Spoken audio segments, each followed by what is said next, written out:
नमस्कार मैत्रिणींनो, सर्वांना श्री स्वामी समर्थ. माझ्या चॅनलमध्ये मी तुम्हा सर्वांचं पुन्हा एकदा खूप खूप मनापासून स्वागत करते.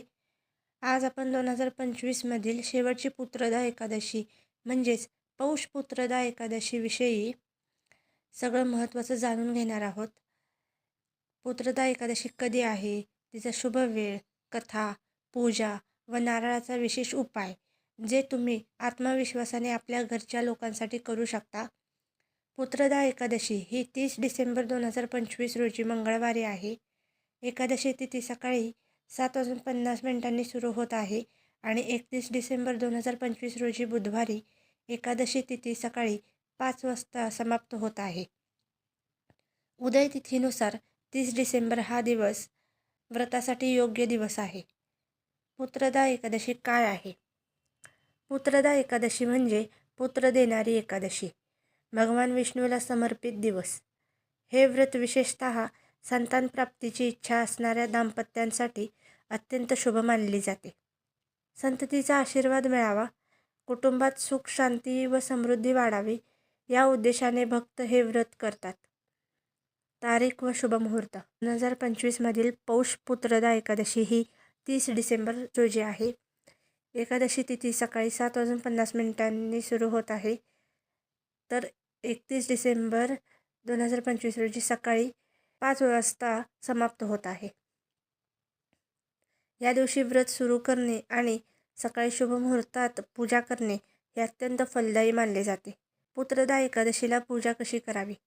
सकाळी लवकर उठून स्नान करा. घरातील मंदिर किंवा पूजास्थान स्वच्छ करा. श्री विष्णू आणि माता लक्ष्मी यांची मूर्ती किंवा चित्र स्थापन करा. पिवळे वस्त्र, तुळशीची पाने, पिवळे फूल, धूप, दिवा लावा. ओम नमो भगवते वासुदेवाय या मंत्राचा जप करा. श्री विष्णूंना नैवेद्य अर्पण करा. पूजेनंतर एकादशी कथा वाचा किंवा ऐका. विश्वासाने व्रत केल्याने पूर्ण फळ मिळते. आता पाहूया नारळाचा एक खास उपाय जो या दिवशी करणे अत्यंत शुभ मानले जाते. नारळाचा उपाय: एक नारळ घ्या, त्यावर हळदी कुंकू लावा, नारळावर तुळशीपत्र ठेवा, नारळ देवाला अर्पण करा. भगवान विष्णू आणि लक्ष्मीला नारळ अर्पण करा. श्री विष्णू व लक्ष्मी माते, कृपा करा, आम्हाला संतती सुख द्या. ज्यांना संतती आहेत त्या महिलांनी आपल्या मुलाच्या यशासाठी, लग्नासाठी हा उपाय करावा. नंतर नारळ दान करा. या नारळाला ब्राह्मणांना किंवा मंदिरात दान करा. हे पुण्यदायी मानलं जातं. उपवास: या दिवशी उपवास ठेवण्याची परंपरा आहे. काही लोक निर्जळा म्हणजेच पाणीही न घेतलेला उपवास ठेवतात, तर काही लोक फळं आणि दूध याचाच आहार घेतात.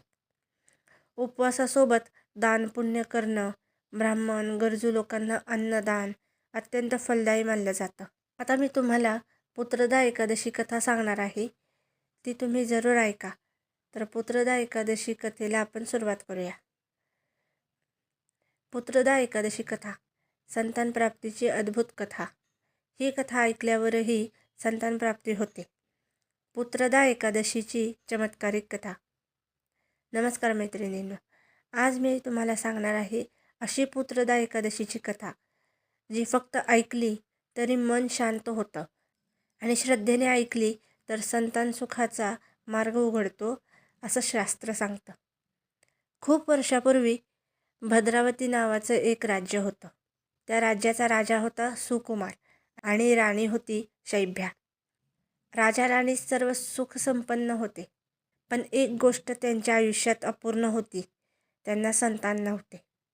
वर्षानुवर्षे पूजा, यज्ञ, दान सर्व करूनही त्यांच्या पदरात काहीच पडत नव्हतं. राजा म्हणाला, राज्यसंपत्ती असून काय उपयोग जर आपल्याला पुढची पिढीच नसेल तर.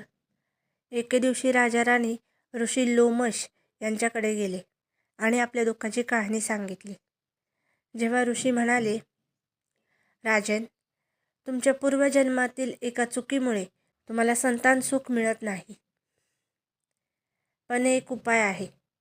पौष महिन्यातील शुक्ल पक्षातील एकादशी पुत्रदा एकादशी जर श्रद्धेने व्रत केले तर भगवान विष्णू तुमच्यावर कृपा करतील. राजा राणीने पूर्ण उपवास, विष्णुपूजन, तुळशी अर्पण, दान पुण्य, एकादशी कथा श्रवण हे सर्व मनोभावे केलं. हे प्रभो, आम्हाला सद्गुणी संतान द्या, अशी त्यांनी प्रार्थना केली. काही काळानंतर राणी शैब्या गर्भवती झाली आणि त्यांना तेजस्वी बुद्धिमान पुत्र प्राप्त झाला. कथेचा संदेश म्हणून शास्त्र सांगतं की पुत्रदा एकादशी फक्त उपवास नाही, ती आहे कर्मशुद्धी आणि ईश्वर कृपेची एक संधी.